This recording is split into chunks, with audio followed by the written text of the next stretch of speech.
Oh man, congratulations for everything you've achieved. Thank you so much. What an honor to be here with you. I mean, a pleasure. Beautiful set, beautiful host. What more could I ask for? Thank you. It's a And between hip hop and reggae, which one is the heart? privilege. Which one is the mind? Well, Tell me about the influence of reggae culture in a South African context. Because, I mean, if you tell me about Zimbabwe, reggae and dancehall is huge yeah. in Zimbabwe, but not so much in South Africa. So tell us more about when you were growing up, what you saw, what it's looking like right now. Hmm. Well, it's an interesting thing because if you're looking at when I was growing up, it was in a different place. But we'll begin with your question with the context in the South African sense. And Mm. to speak about that, I'd have to always begin by mentioning one of my respectable elders, Elder Carlos JJ, who passed away. Rest in peace, my elder. Carlos JJ was one of the most formidable early reggae pioneers within the South African reggae music scene. There are young artists or even just people in general who want to maybe play around in the space of reggae, play around in the space of hip hop or music generally. What would you say to someone like that? Well, for the youngsters out there, I would firstly say don't let anybody discourage you. There's so many people that are saying so many things, and there's so little time in the day. No need to listen to all of them. We're all about sharing the facts and teaching the tricks. Let's talk all things about music, the life of music. Let's engage about the rhythm. Let's talk about our passion for melodies, sound, and those beautiful classics. Let's get educated about these decibels we oh so dearly love. On this podcast, we talk about these politics. Welcome to Music Politricks. Sanbonani, dumelang ke rekse, nakalina ke nabusi, baba kulu, baba dese, but the queen of Pitori, and welcome to another episode of Music Politricks. This is where we learn everything there is to learn where music is concerned. We are here to teach all the facts and, of course, to learn all those interesting tricks.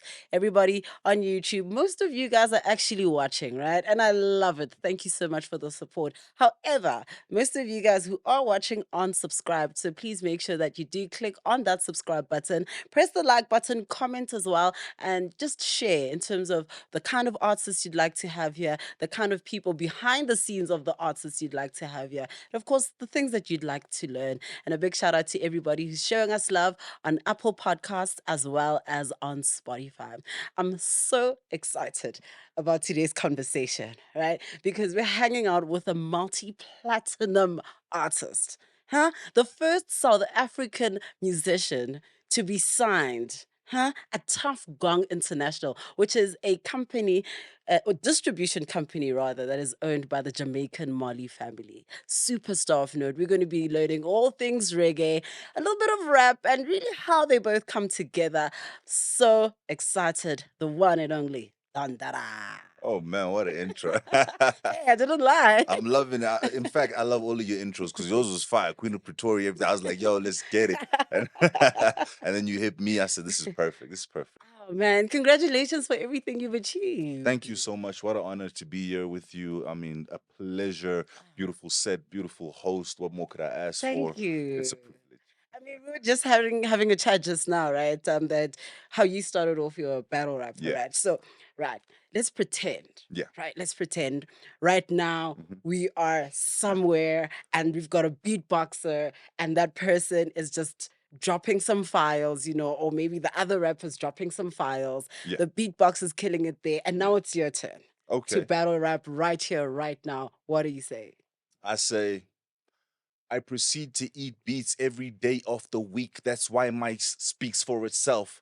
Put them all back on the shelf because they bad for your health. They can't go against the best. In the West or the South, that'll reign supreme. I could take on one or the team. Do this when I sleep, when I dream. Matter of fact, punchline when I scheme. I was born in the bottom of the map. Same flights they sit in the fires and the Hey. dang, forget. I haven't freestyled in so long. Yeah, but that was a good one. Thank Hey, you, thank you, thank you. yeah, that was a good You know, one. I think it's been about 10 years or so since I did like a real cipher type vibe. I've Yeah. been so much in the other side, production, running the music business of mine, just being a dad as well. So it's been a while Mm. since I've been in a cipher. But you know what? You just lit another fire in me. I want to get in a cipher again. Hey, that wouldn't be a bad idea. Hey, that Yeah, would yeah, really be awesome. So, just actually even getting into knowing you, right? yeah, And before we even get to that, your name, very strong Ethiopian roots. You're someone who's actually rooted generally in your music, in your being, in what you speak about, and what you do. yeah. But your name holds so much power. It is quite a strong name, and I have my mom to thank for that. In 1980, in the streets of Harare, Zimbabwe, on a chance encounter, my mom met the legend himself, Robert Nesta Marley. So they had a conversation, and the conversation was about African history and more specifically Ethiopian history. And he kept on asking her, like, "What do you know about Ethiopian history?" And she was saying, "Look, in the schools they didn't teach much, so." All I know is that right now there's a drought in Ethiopia. There's a famine. That's what I know. And he was like, "Look, I want you to do a couple things for me. When you leave here, make me the promise that you're going to go and study your African history, Yeah, brush up on that. yeah. And that if you ever have a son one day, please name him after me." So 7 years later, I was born. My first name, Menelik, is the son of King Solomon, Queen of Sheba, the lineage of Emperor Haile Selassie I, Mm, which Menelik the first, also the one that repelled the invasion of the Ethiopians into Ethiopia. A very yeah. powerful name. My middle name, Nesta, Robert Nesta Marley, Mhm. Menelik Nesta Gibbons, so keeping a promise as well. And the crazy thing is, my mom didn't even know who Bob Marley was at the time when she spoke to him. Oh, wow. He gave us some T-shirts, his disc for Zimbabwe, the single that he was releasing Yeah. when he performed and all that. And she went back to the car, and my uncle, he saw all of these things, and he's like, "Where did you get this?" And she was like, "No, this guy I was talking to, he gave me this." And he's like, "You met Bob That's Marley?" so cool. And she was like, "Oh my gosh." That is so cool. Yeah. And of course, you then learned about the power of your name. You were brought up Rastafari, Yeah. But I mean, what are you learning? Like, what are your earliest memories of learning in terms of your religion, in terms of really where it's so rooted in? Well, in terms of my religion, I wouldn't really, when you look at the Rastafari, it's a very diverse religion. There's Yeah. so many different aspects to it. There's the House of David, there's Bobo Shanti, Mm. there's Rastas that read the Bible, there's Rastas Yeah. that don't read the Bible. There's Sure. so many different ones. Myself, I was brought up going to church, Christian church, with my mom singing normal Christian hymns. In fact, my grandmom would help to build and establish a church in Zimbabwe, the Church Mm, of Christ, mm, which is a church that I attend whenever I go to Zimbabwe. So I'm very deeply rooted in Christianity. mm, And also in Rastafari, I do identify with Rastafari and with the plight and the struggles of African people within the diaspora. mm. So the first learnings that I could say were the teachings of the Honorable Marcus Garvey, which is a book that I received at 13 years old, The Opinions and Thoughts of Marcus Garvey. Mm. It's a book that a lot of African leaders have read and have lent to. I think Steve Biko and his Africanism was taken from Yep. Garveyism and adapted for South Africa. Yep. Thabo Mbeki is also a big follower and believer in Garveyism. Nelson Mandela as well. And in Mm. fact, if you go to Freedom Hill right here in Pretoria, Mhm. they've dedicated a whole section to Marcus Garvey, which just shows what a remarkable man he was. Yep. And when reading about him and finding about all of the crazy things that he did, well, not crazy, crazy to the world, but Yeah, yeah. powerful to us. Absolutely. He started one of his biggest chapters of his Negro Improvement League was right here in South Africa in Cape Town. Mm. And he had millions of people all over the globe following him. We're talking about before the times of social media when he was Yeah. moving people on ships. So this is a powerful and incredible man. So my teachings came a little bit from that, Mm. also from learning about our African leaders. Mm. I feel that in school we don't learn enough about ourselves. I mean, Agreed. we learn about World War One, World War Two. I think ANC becomes in your matric year one of the terms, one of the Mm. first or second Which is like terms of one chapter. ANC. So you're not learning about yourself. Yeah. So I decided that this is something that I wanted to take upon myself and find out who are we, where do Yeah. we come from, what gives us our power. I mean, musically, we have our power because in South Africa, we have a language and a spirit and a rhythm that no one else has anywhere else in the world. Yeah. So that's on the music front. On the political front, what makes us different? Mm. Well, for me, I look at it and I say our youth are powerful because you look at the youth movement, Yep. they brought about change. Yep. Whenever the youth move in South Africa, something shakes and moves. Mm-hmm. So our youth are very powerful. So I started digging more deep, and these are things that interested me. But we'll continue the interview. We'll get into that. And I love that. Even you touching on Marcus Garvey, because he played such a huge role in just coining the term reggae. Yeah, yeah, definitely. Well, when you look at reggae music, and the coining of the term reggae music is credited to Toots and the Maytals when he had a song that was entitled "Do the Reggae," Mm, and then that's where the sound, the name reggae came from. yeah. But reggae music in those days was an adaptation of American soul music and forth sung in the native Patois tongue, Mm, and they were presenting it in the world in their own fashion, yeah. also coming with their own rhythm. Now, that's the name of reggae, but you look at the sound of reggae, what makes reggae is the one drop. Mm, And the one drop is a very powerful beat. It's the beat of the heart. yeah. It's how your heart goes one, two, three. That's one drop. That's reggae music right there, which Mm, is also the bingy drum and so on. mm, And then you look at Bob Marley, who coined and made famous the phrase "one love." Now, mm, one love is talking about unity and coming together. It's not talking about love in a romantic term. yeah. It's talking about plutonic love, love Mm, for brother and sister, love for self, mm, love for where you come from. yeah. Love is a very powerful thing, and all of those things combined create reggae. And love is the one most important thing, Yeah, especially for us as a people, right? 100%. And now, as you're growing up, are there certain things that you're realizing about yourself that you're like, you know what, I'm kind of different, because to be honest, your mindset and even how you see the world is completely different from what the normal average person tends to see, because perhaps propaganda plays a very big role, perhaps, they've also been taught what they thought was right. Well, I've been through my entire school career with the locks that I've had on my head, which is a very difficult feat because you're talking about a school system that was coming out of a very oppressive apartheid regime, Yeah.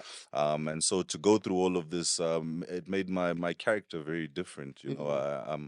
I'm shaped by not only by Rastafari but by the internal fortitude of Christianity and by prayer. By prayer, that's the things that shape me, and I've seen the world in many different avenues.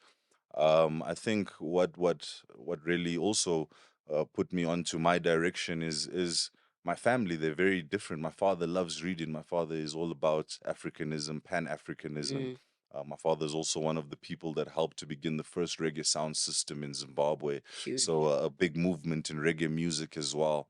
And then my mom as well is was I mean my mom and my dad, to me, that's one unit right there. For So sure. whatever he was doing, she was right there with him, For sure. helping to set up those sound systems. She's also the lady that helped one of the first people to be working at MTN when MTN started.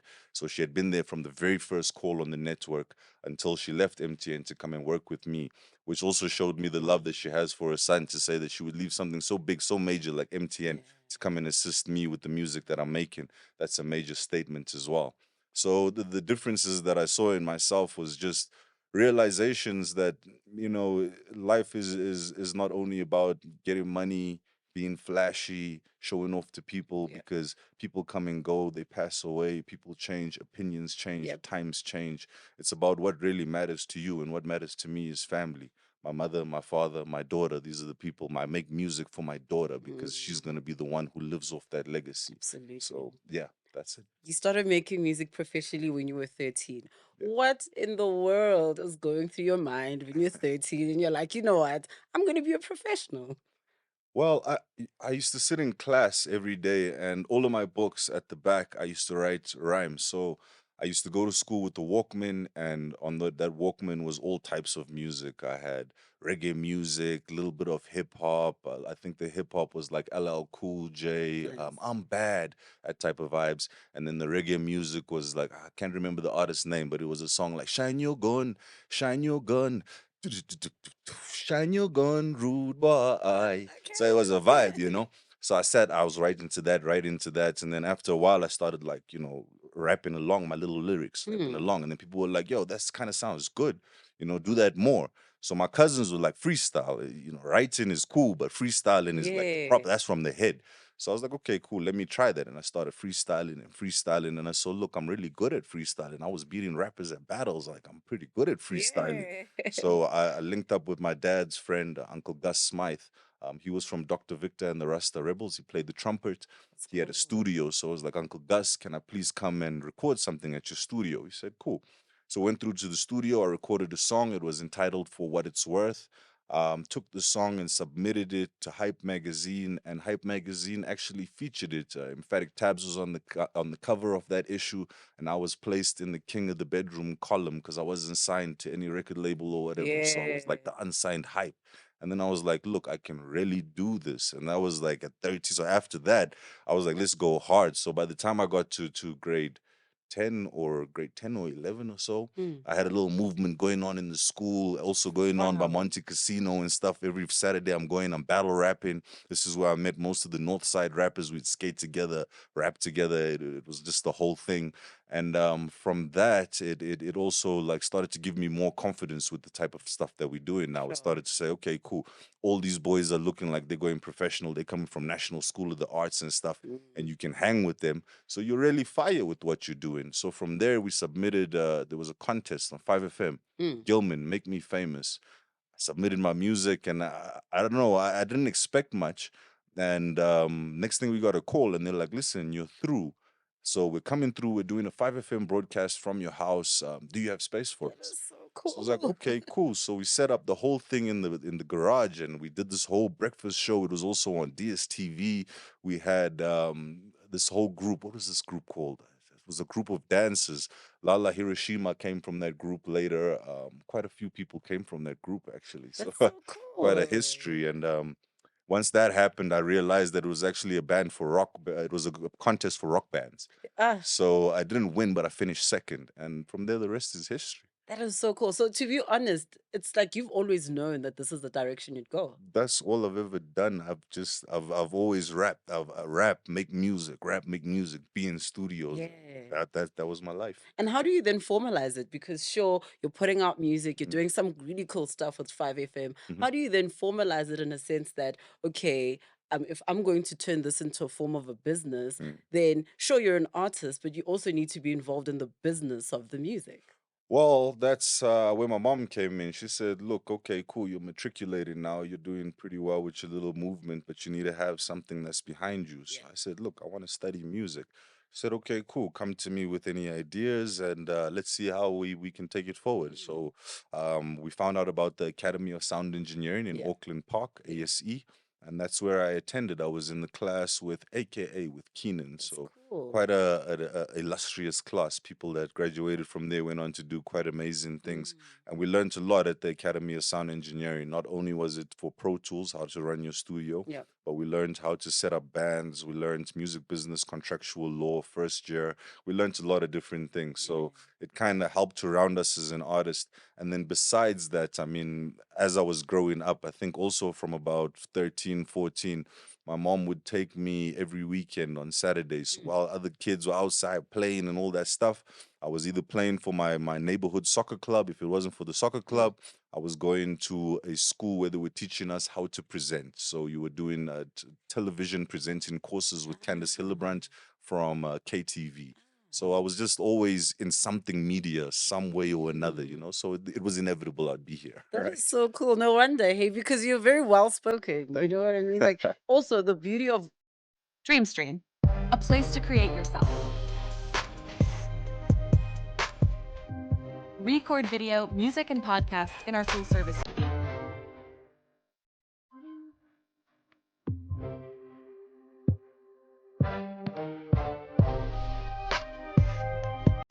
Record video, music, and podcasts in our full service studio.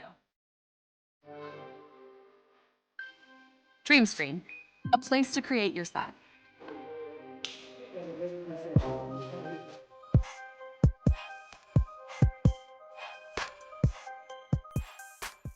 The ability to clearly articulate what you're thinking Yeah. is such a gift. Well, yeah, it is. It is. It's something that I think music has really helped with because I was looking at my school reports most recently when I was in primary school, Yeah. and they said I was very shy. I hardly spoke a lot, so Oh my. it's quite an improvement. See, music can actually quite help you in different ways. So you're not shy anymore. I wouldn't say shy. I would say I choose my speaking for the right times. I speak in interviews. Okay. I speak to fans. Okay. But when I'm at home, I like to chill, relax, in the head, writing music. That's where I'm at most of the time. You Mm, know. okay, nice. Now tell me about the influence of reggae culture in a South African context. Because I mean, if you tell me about Zimbabwe, reggae and dancehall is huge Yeah. in Zimbabwe, but not so much in South Africa. So tell us more about when you were growing up, what you saw, what it's looking like right now. Hmm. Well, it's an interesting thing because if you're looking at when I was growing up, it was in a different place. But we'll begin with your question with the context in the South African sense. And Mm, to speak about that, I'd have to always begin by mentioning one of my respectable elders, Elder Carlos JJ, who passed away. Rest in peace, my mm, elder. Carlos JJ was one of the most formidable early reggae pioneers within the South African reggae music scene. mm, After moving from now, we're talking about reggae music that was used to power and motivate freedom fighters yeah, that were fighting this apartheid war. But not only for freedom fighters, we're talking about people in the townships listening to reggae music to lift up their spirits. It was yeah. also a music that was banned because of the Mm, message that reggae contained. It was called the reggae music, subversive music. So mm, if you were caught listening to it, you were risking your freedom. But mm, people still listen to reggae music. Fast forward a little bit, we start talking about legends like Lucky Dube. yeah, Lucky Dube was on a major platform as an artist. I mean, you'd have to compare him to the Mama Miriams yeah, and Papa Yous. He's not a small artist in any means. This is a man who absolutely. filled up FMB Stadium, toured internationally, filling up stadiums in Australia, Yeah, the US, yeah. UK. And this was So back then, you 100%. know? Yeah, So that's showing you the impact of South African reggae music. yeah. But with the passing of Lucky Dube, then came kind of the lull of reggae music. Reggae music fell into a state where it wasn't being placed onto major platforms. Mm, But you could argue that only Lucky Dube was being placed on major platforms during his time. A lot of artists were not being played as ah, well. So already it was being suppressed in a way. So reggae music kind of fell to the background. Then we start looking at the revival of reggae music. mm, So you can talk about Newtown, where they started doing those Thursday yeah, reggae dance hall things, and it was a beautiful vibe. Everybody loved it. They yeah. would go there, but every Thursday is not enough for a reggae lover. I mean, imagine listening to your favorite music once a week. It's Yeah. like prison, you know. Yeah. So it's something that people had want to expand on, and then you start looking at little events being thrown within the locations and the cassis Mm, because Thursday is not enough. So they were doing the 6 to 6, where they'd begin at 6 p.m. and party, and it's just a reggae bash all the way yeah. until 6 the next morning. Beautiful vibes, you know. Sure. So Cape Town as well is one of the hotbeds and reggae hubs in South Africa, and not just reggae, but we talk about Rastafari. It Sure. has the biggest population of Rastafari than Mm. anywhere else in the world. That means Oh. bigger than Jamaica, bigger than anywhere Oh else, right there wow. in Cape Town. So the music was going strong and hard there as well, but it was not making it out of its community. It was not Ah. making it to us. So as we speak of Mzansi reggae music, as we're Mm. looking at it today, there's so many artists. There's artists like myself. I am one of the biggest reggae artists in the terms that I'm doing things internationally on large platforms. Yeah. I'm performing with also A-list performing artists. Yeah. So it's like the revival of reggae coming around again. That's what I'm hoping to do because the Mm. legacy is so powerful. But there's not a lot of support for the whole reggae community. Mm. Yeah. And how do you then get support? How do you actually activate those kind of avenues in order to sort of sustain the culture? Well, I think it goes back to the answer that I had given you earlier when I Mm. said that the youth in South Africa is so powerful. Yeah. So I think when you look at any genre, and now I'll go back to hip hop because I was involved in hip hop also for a very long time. Yeah. The birth of hip hop is a genre that was pushed by the youth. Mm. Hip hop wasn't loved in South Africa in the beginnings. We Yeah. talk about the legends like Prophets of the City. That's some Mm. very conscious hip hop, very Mm-hmm. first hip hop crew, big up themselves. They were doing amazing, beautiful music, but they weren't as big as the Ricky Ricks in them. They weren't getting these commercial deals. They Yeah. weren't getting, you know what I'm saying? It wasn't as A-list as what hip hop is today. Sure. So they had to take it and mobilize hip hop and push it through the youths, make it cool to push hip For hop. sure. And then hip hop started taking over the masses when these youths started having buying power and Mm. start going to events and saying, listen, I don't want to listen to what you're playing. Give me some hip hop. I want some AKA. I Yeah. want Ricky. I Yeah. want Don Dada. Then you start to see hip hop switch up now, you know? So now hip hop's got buying power. Now it's also viable to these brands to go in and say, look, we want to sponsor you and be a part of this because they can see what's behind you. Reggae music has to do the same thing. We have to mobilize the youths, Mm. make it cool to be conscious, and who knows, sky's the limit. And I love the balance that you have with reggae and hip hop as well. Of Yeah. course, you know, you're very, very involved in hip hop culture, but same as reggae, and you've just got that beautiful knack to just put it together. That Thank is you. so beautiful. Thank you. Well, they belong together Yeah. actually. Hip hop was the platform that was created by a guy by the name of DJ Cool Herc in New York City. So Yeah. as I said earlier, reggae music is the one drop. That's the formula. If you create in reggae music, Mm. he took that formula and he multiplied it using the two drop technique, creating hip hop. Hmm. So this is the creation of hip hop coming from a Jamaican immigrant. So hip hop is basically an adaptation of reggae music with Yeah. an American accent, Yeah. basically. And when you start talking about hip hop, you have to also differentiate between production and MCing, because Mm. MCing is a completely different art form to the production of hip hop, right? For sure. So it's as well, hip hop is a culture. So hip hop is an umbrella term because hip hop is what breakdancing, MCing, Mm. DJing, beatboxing. I said MCing. Yeah, you did. And I said breakdancing, Yeah. breakdancing, b-boying, MCing, beatboxing. What's the fifth element? Graffiti. Graffiti. My brothers, I almost forgot you were gonna murder me.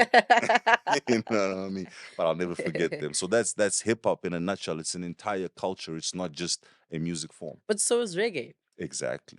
But reggae gets then confused with Rastafari culture because also something I can tell you is that any person can make reggae music. Just because you have Mm. dreadlocks also doesn't mean that you're Rastafari, and just Yes. because you make reggae doesn't mean that you identify with Rasta either. Yes. So it's you're talking about a music form now. Sure. So a music form does not connect to religion. Ah.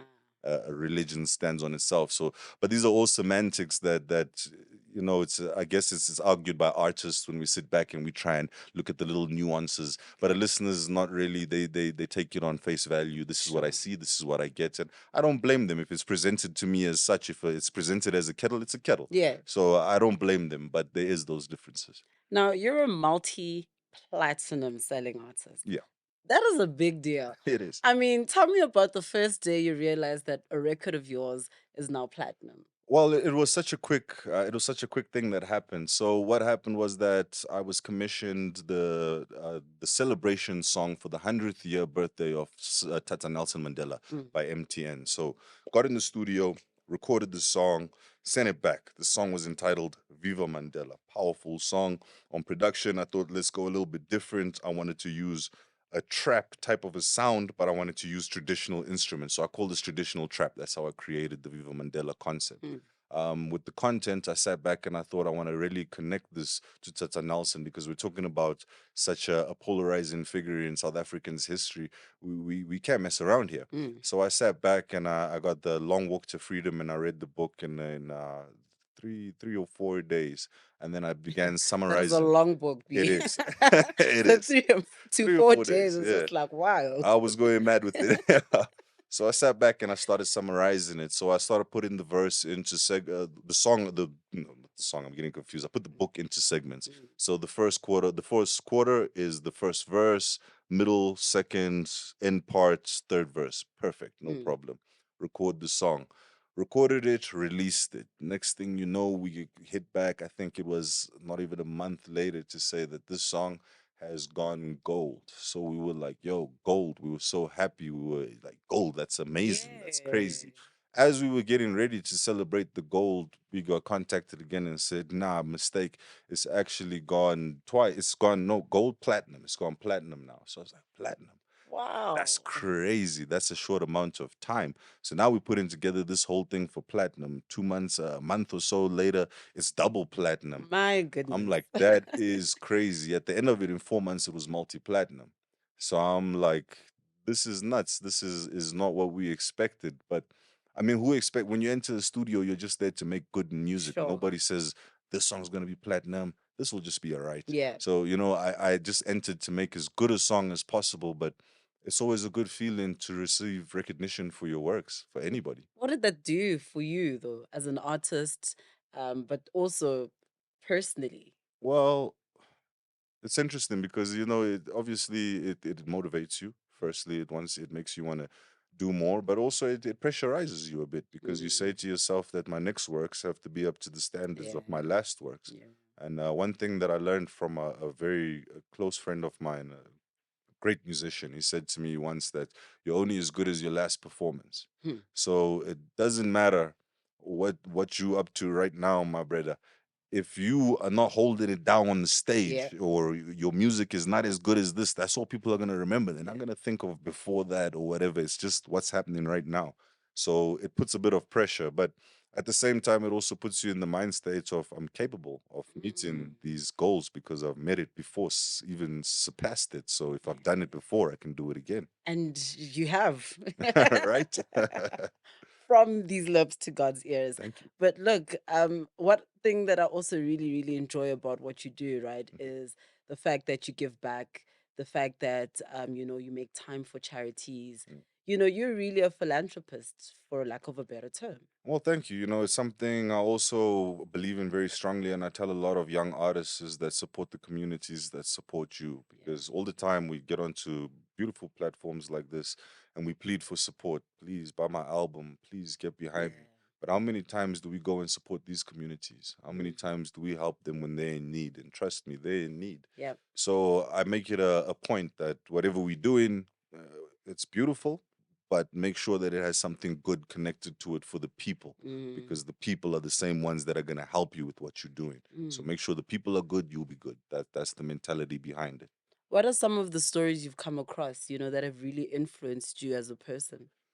Ah, there's so many things, man. There's so many things.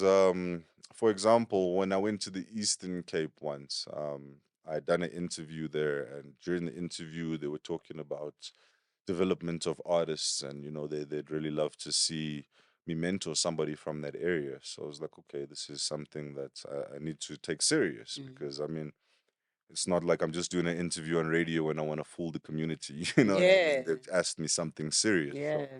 So I found a young lady by the name of Seed Under, and I started working with her. Yeah, we went on tours. We went Tanzania, Malawi, Kenya, Zimbabwe, Jamaica, Panama, Brazil, all around South That Africa. is And she's amazing. ended up also getting nominated as one of the best newcomers in the Kwaito Awards. I think it was last year. Nice. So that was one of the developmental stories that I've helped to carry out.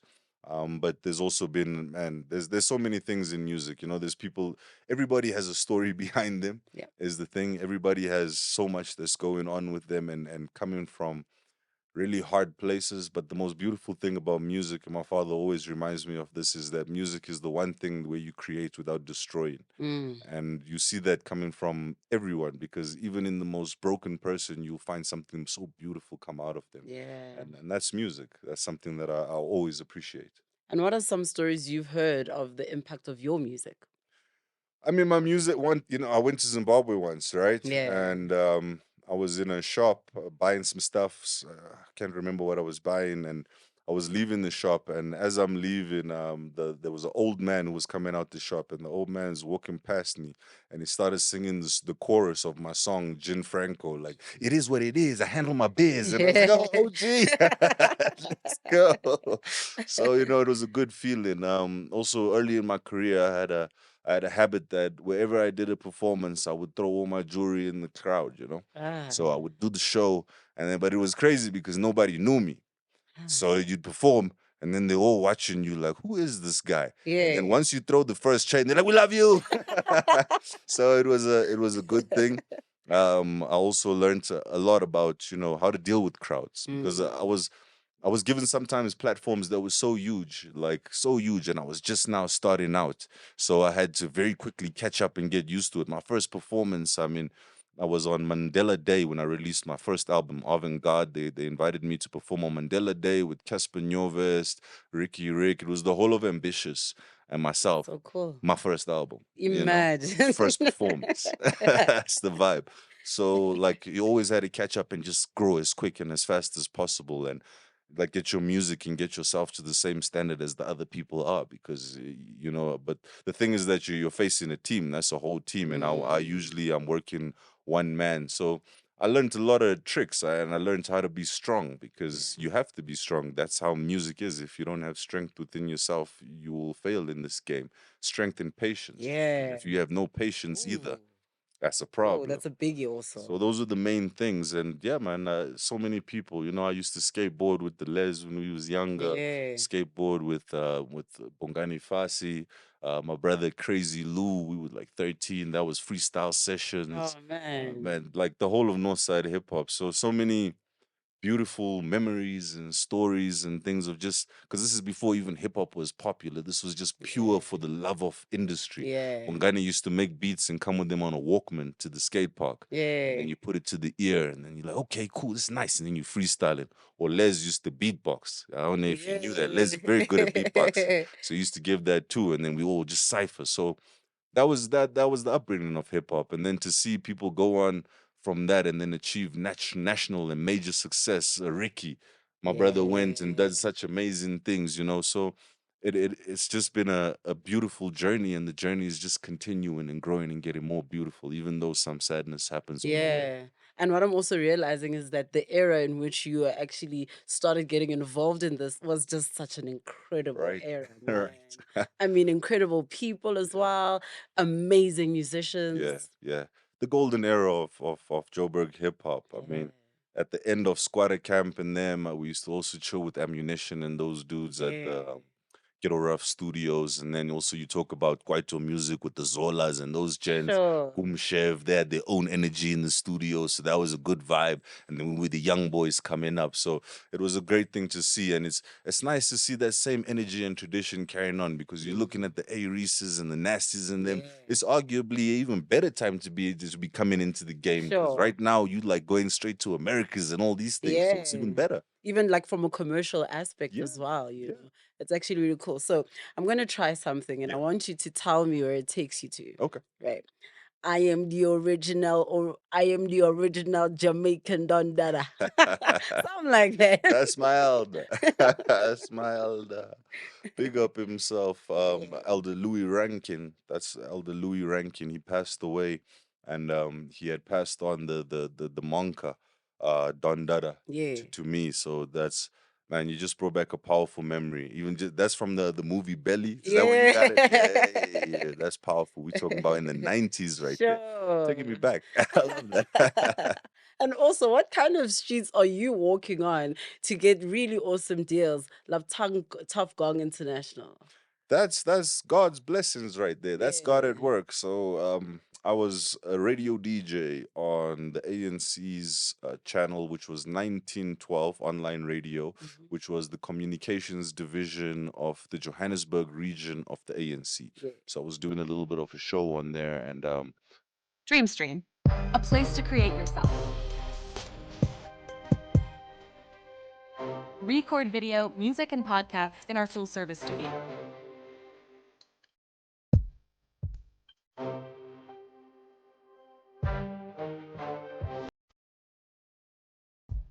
Record video, music, and podcasts in our full service studio. Dreamstream, a place to create yourself.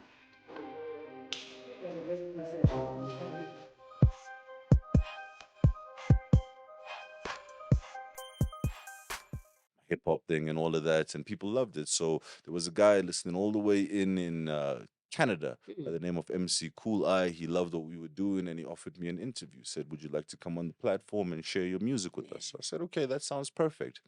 Got online, started doing the interview with MC Cool Eye. Everything went perfect. It was like at a 2, 3 in the morning. Went to sleep. He gets a call from Jamaica from an elder by the name of Mr. Leroy Scarlett from Reggae Powerhouse Band. He says, "Look, that African kid that you had on the show, I really love what he was doing. Wow. I got some beats. I want to send it to him. Can you give me the contact?" So they exchanged my details and they sent me through the production and asked me to make something on it. So go into the studio, create my song, which later on would become called Ja Is Good. Mm. Send it back to Mr. Leroy Scarlett. Leroy Scarlett says, "Look, I love the song, but I'm not going to promise anything. Shop it around Jamaica and see what we can do with it."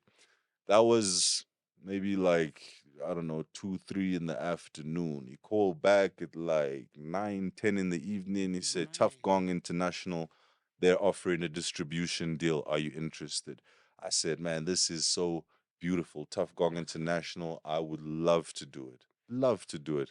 But I would love to do it also with my company. Mm. So we work now together as a team. It's such a beautiful thing, especially to be working with legends like Tuff Gong International. Yeah.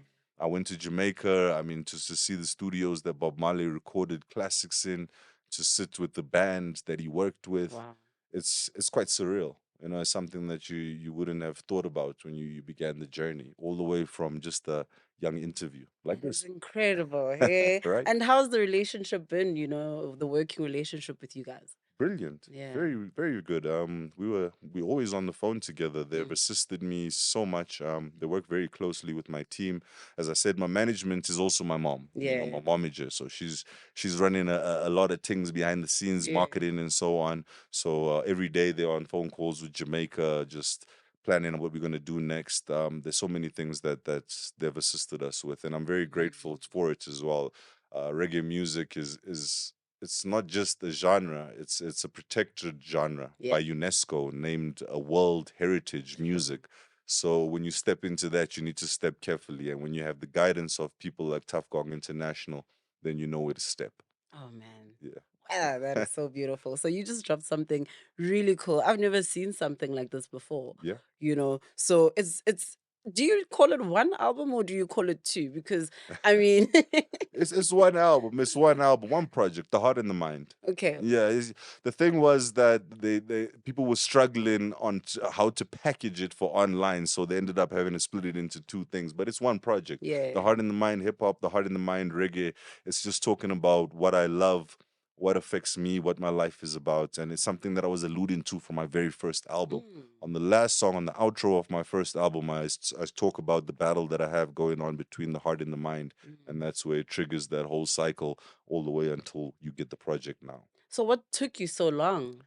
Well, it didn't even take me so long. You know, from the first album, I moved on to creating one entitled House of Stone. Hmm. House of Stone was something very near and dear to me, powerful project.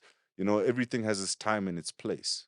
So even though you have the idea for something, that idea needs to have its time. And I believe if I had released The Heart and the Mind when I had first gotten the idea, it wouldn't have had the impact that it's having right now. So I held it back and I started maturing it a lot, working with many different producers to see the sound that I wanted to get out of Mm. this album. I recorded it at least 3 or 4 times. I put away at least 19 songs into my vault that didn't even make it on. And Jeez. then I got the album. So I went through a triple distilling method, you know, like what they do with the Oh. alcohol. I distilled it to make it as perfect and as pleasant as possible to the people that are listening to it, because it was my biggest album that I was releasing, so I had to make it the most grandest and most powerful project I could. And sometimes as an artist, it's like maybe you're a visual artist, Yeah, right? And then you're putting something incredible together, yeah, and you're not necessarily sure if you're done. yeah. So how did you know that you're done now, and how did you know for sure that this is the right time? Well, you know, I also had a couple listening sessions. Okay. So I did some listening sessions with a very select audience, played it for them, Mm. got feedback on what songs they loved. And everybody, that was the weird thing about listening sessions, is that you'll find out very quickly everybody likes a different song and it puts you right back where you started. So it was one of those. So I sat there and I was like, okay, cool. Let me listen to it. And I sat for like 2 or 3 days just listening to it and changing orders of songs and seeing what story is it telling me, what emotions am I getting from it, Mm. is this the feeling that I want? I think that was the most pivotal thing, because at the end of the day, you can go through all of these different things, but it's your album. Yeah. What do you want? Yeah.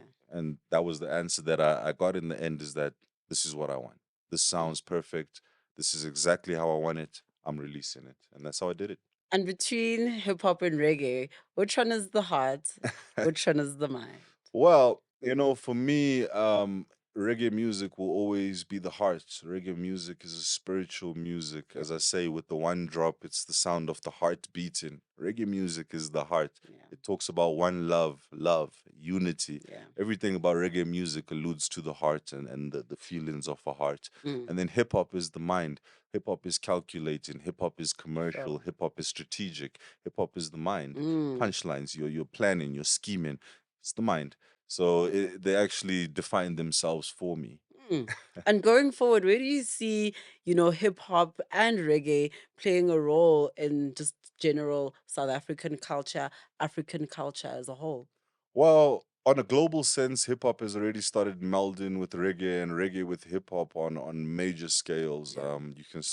You want to go a little bit back, you start looking at the Nas Damian album, but you start coming a bit forward. I think one of the most recent Grammy Award recipients, Kabaka Pyramids, Mm. his flow is mixing a lot of reggae, hip hop. The style is there. Yeah. Coffee, that's also like a Yeah. trappish, hip, reggae-ish vibe Yeah. going on with it. So it's starting to do that whole transformation thing.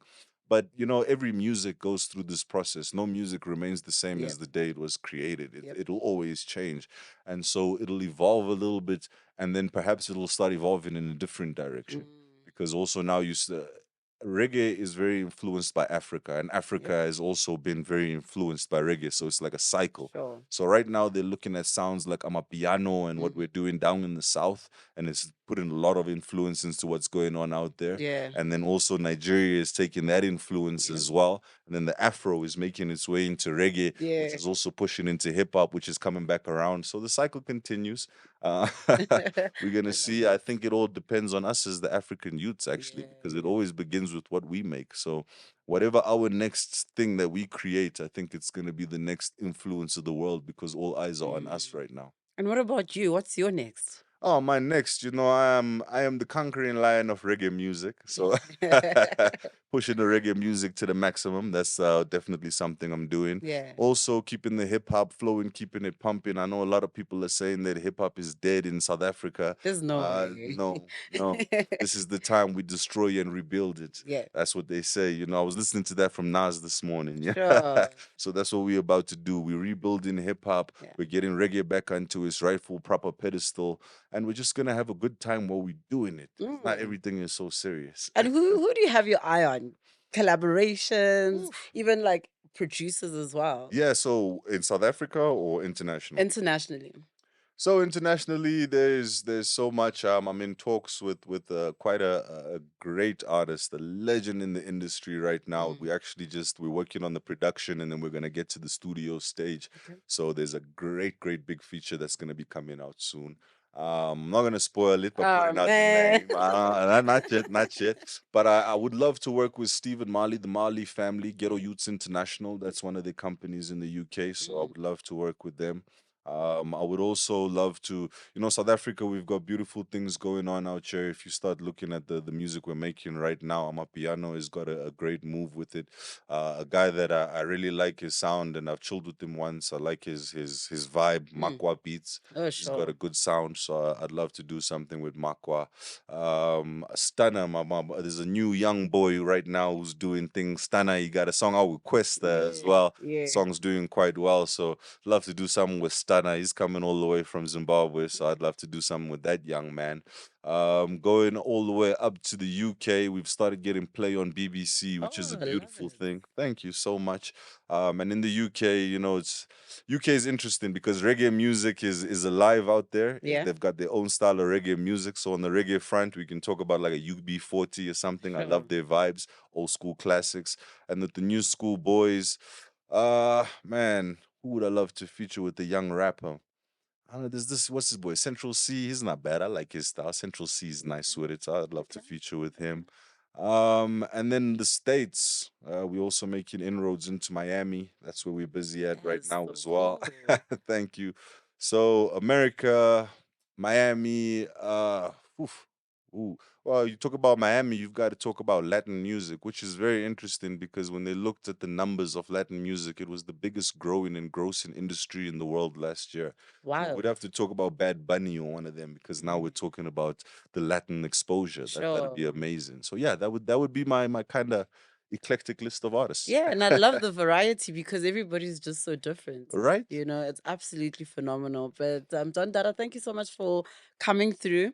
Before you leave, there are young artists or even just people in general who want to maybe play around in the space of reggae, play around in the space of hip hop or music generally.